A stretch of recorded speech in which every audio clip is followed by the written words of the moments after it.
Hello everyone, I hope that you are all doing well and are safe.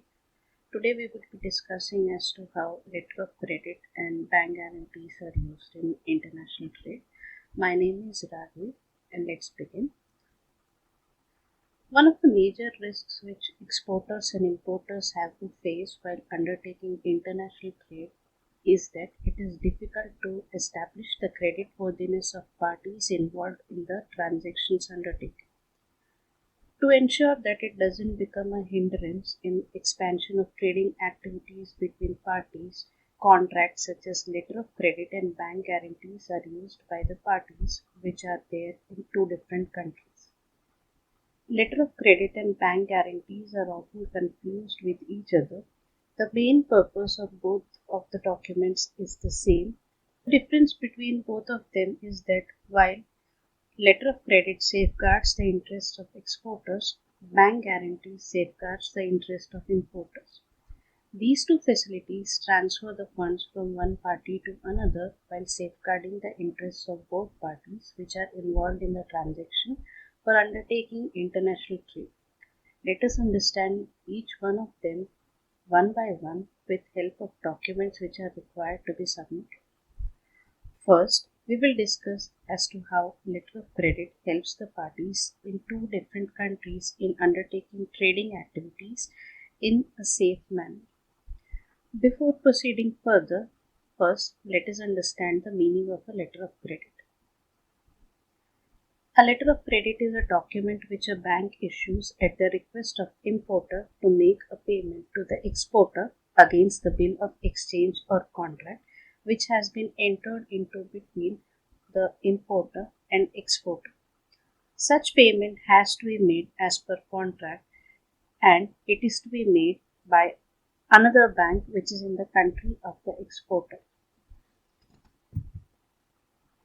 So, in the process of letter of credit, there are four parties which are involved, namely the importer, also known as applicant, the bank of the importer, also known as issuing bank, bank in exporter's country, which can also be referred to as a negotiating bank or correspondent bank, and the exporter himself, also known as the beneficiary of the letter of credit. Let us understand the process of working of letter of credit in detail.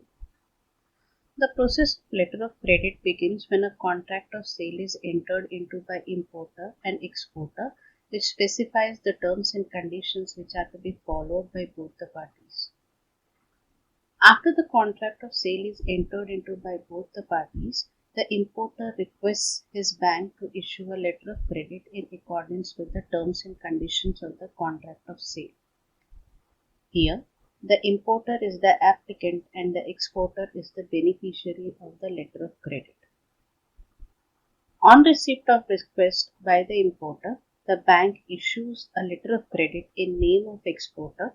The letter of credit has an undertaking from issuing bank that the bills which are drawn under the letter of credit will be paid by it if the conditions mentioned in letter of credit are met.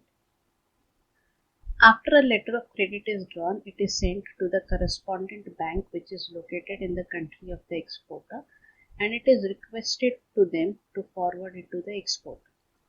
This process is called as negotiation of a letter of credit and the correspondent bank acts as the negotiating bank. This is done as the exporter is not aware about the credit worthiness of the bank which is drawing the letter of credit as it is a bank which is based in the country of the importer. When letter of credit is forwarded through a bank which is in the country of the exporter can be assured about the credit worthiness of the letter of credit. As per the terms and conditions which are specified in the contract of sale, the exporter ships the goods to a port which is located in the importer's country and obtains a bill of lading from the shipping company. The bill of lading is a proof that the goods have been dispatched. After that, the exporter draws a bill of exchange in the name of the importer's bank and attaches the bill of lading and other relevant documents which are obtained when goods are shipped, such as insurance document, freight certificate, etc. He then takes them and presents them to the negotiating bank. After checking the documents which are presented against the terms and conditions of the letter of credit, the payment is done against the document once the negotiating bank is satisfied that all conditions are fulfilled. The documents which are presented are taken into custody by the negotiating bank and are forwarded to the issuing bank which is in the country of the importer. Once the issuing bank receives the documents are verified and the payment is done to the negotiating bank. After that, the bank of the importer would intimate the importer about the receipt of the documents and would collect the payment from them and deliver the documents to him so that he could take the delivery of the goods which has been shipped by the exporter. In this way, international trade is facilitated by the banks through the issue of letter of credit as it establishes the credit worthiness of importer to make payments once the contract of sale is undertaken. But one of the problems with letter of credit is that the interests of exporter are safeguarded, but the interests of importer are not fully safeguarded. This can be overcome with the help of a bank guarantee. A bank guarantee is issued by a commercial bank.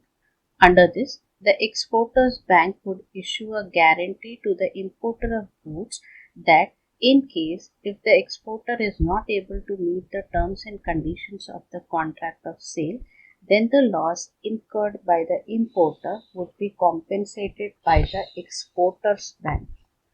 The maximum amount of compensation would be equal to the amount specified in the guarantee. So, there can be 3 or 4 parties here. Let's see the procedure as to how a bank guarantee works. After entering into a contract of sale, the exporter would approach his bank and ask for a bank guarantee. The exporter here is the applicant and the importer would be the beneficiary. Once the bank guarantee is issued, the bank of the exporter would take a guarantee from the exporter that in case if the bank is made to pay due to the non-compliance of terms of contract by the exporter, then the amount which has been paid has to be compensated by the exporter. This is known as counter guarantee. After that, the bank guarantee is sent either to the bank of the importer, who then forwards it to the importer, or directly to the importer.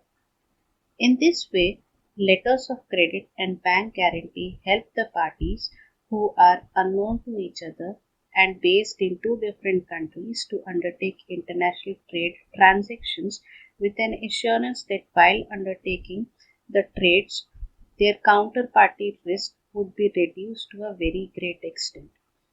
So, with this, I would like to end the discussion regarding letters of credit and bank guarantee. Thank you, be safe, and prepare